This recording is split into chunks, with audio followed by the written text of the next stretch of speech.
Hello everyone, আজকে আমি খুব সিম্পল একটা প্যান স্কেচ করব। তো আমরা অনেক সময় ভাবি আর্ট করার জন্য অনেক কালার অনেক কিছুর দরকার হয়, কিন্তু আসলে আমরা যখন মনস্থির করি কোনো একটা আর্ট করব বা আমাদের মন চায়, তখন কিন্তু হাতের কাছে যা থাকে তা দিয়েও আমরা আমাদের শিল্পচর্চাটা করে নিতে পারি। যেমন আজকে আমি খুব সিম্পল ওয়েতে এই প্যান স্কেচটা করলাম। লাস্ট কয়েকদিন ধরে আমার খুব ইচ্ছা করছিল পেন স্কেচ করতে।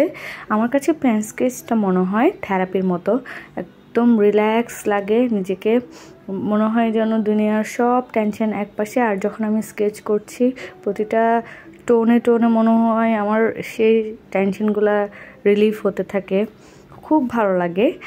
তো আপনাদের কেমন লাগছে আমার এই সিম্পল পেন স্কেচটা আমাকে কমেন্ট করে জানাবেন। আমার করা আর্ট অ্যান্ড ক্রাফটের মধ্যে কোন টাইপের ভিডিও আপনাদের ভালো লাগে সেটাও আমাকে জানাবেন। Bye bye.